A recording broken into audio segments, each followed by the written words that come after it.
Good afternoon, geometry students. I hope you're doing great. We are almost done with notes for the year. I'm so excited for you. We are doing section 11.6 today, volume of pyramids. And so we're going to do a formula for the volume of pyramids, and then we're also going to do a formula for the ratio of volumes, and I'll do an example or two for each. So the first formula that we're going to look at is just the formula for the volume of a pyramid. So let's go ahead and draw a pyramid. Let's put a square base on this. And then we're going to show the height coming down through the middle of the pyramid there. And we're going to put our formula as 1/3 area of the base times height. So let's go ahead and label this. The capital B stands for area of base. And the height is the height of the pyramid. So we have talked about slant height before. This is not slant height. This is the height of the pyramid itself. So it's going straight down, perpendicular to the base. And so that's the height that we would be talking about there. All right, so let's say that we've been given this height right here of 6.5, and let's say that this front of the base is 8. So we need to figure out the area of the base. Since this is a square, it would be 8 times 8, or 8 squared, which is 64. So we would just take 1/3 of 64 and multiply that by 6.5. When we do, we get approximately 138.7 feet cubed. So that's a fairly straightforward problem when we've been given the height. Let's call that example number 1. Let's look at a second example here, example number 2. In this example, it says a pyramid with a square base has a volume of 288 cubic centimeters, and it has a height of 24 centimeters. Find the side length of the square base. So side length of square is what we're looking for. All right, so we want to do a similar kind of process. We want to write down our formula. Volume equals 1/3 area of base times height. But now what we're going to do is kind of work backwards. We're going to plug in 288 for the volume. And then we're just going to leave the area of the base as capital B. And we're going to put 24 in for height. Fortunately, the numbers work out pretty well on this one. 1/3 of 24 is just 8. So we have 288 equals 8 times the base. Then I would just divide by 8. So then what I would need to do is take 288 divided by 8, and I would get that the area of the base is 36.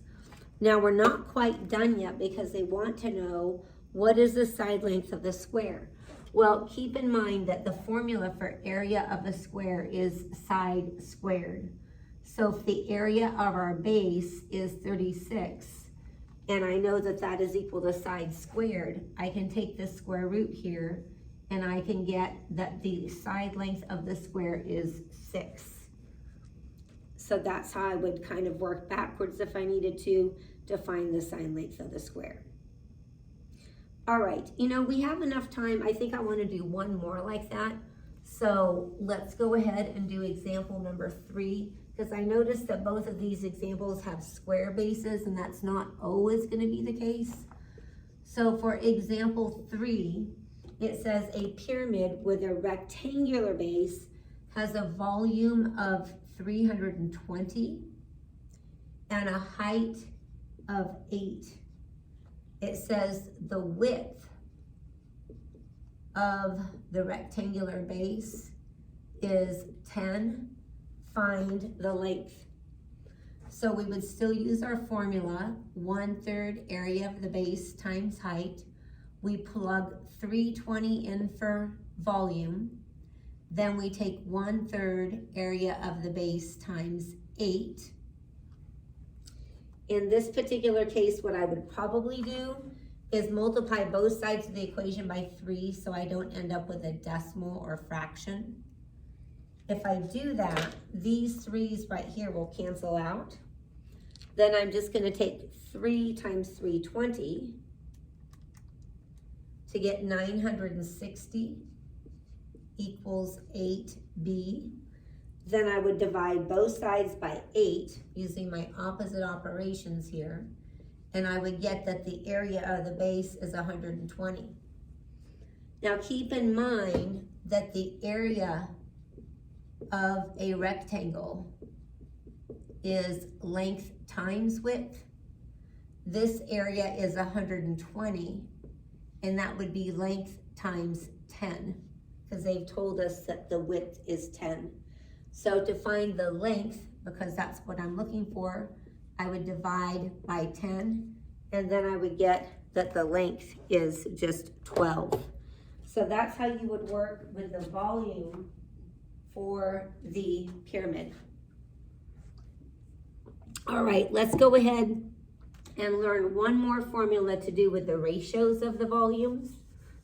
So we'll do one more formula and we'll have one example for that. And then we should be good for the notes for 11.6. So this would be example 4, I believe. What we're gonna need to know for this one is that if we compare the volume of the first pyramid to the volume of the second pyramid, it's gonna be the same thing as a scale factor cubed. So I'll read the problem and then we'll just write down the relevant parts. 2 pyramids are similar. The first pyramid has a volume of 243. So let's plug that in. And a height of 21. So let's just make a note here. Figure 1, the height is 21. And then it says the second pyramid has a height of 14. So the second one has a height of 14. Find the volume of the second pyramid. So let's write this as V, because that's what we're trying to find. Now for scale factor, we want to do 21 divided by 14, but we do need to reduce that to be 3/2. So this is going to be 3/2 cubed. Then I would bring down this right here. So I have 243 over V. 3 cubed is 27 and 2 cubed is 8. Now I want to cross multiply. So here I'm going to get 27V. And on this diagonal, I'm going to be multiplying 243 times 8 and getting 1,944. And then I get that the volume is 72. So that would be it. All right, guys, thanks for listening. Have a good day. Bye.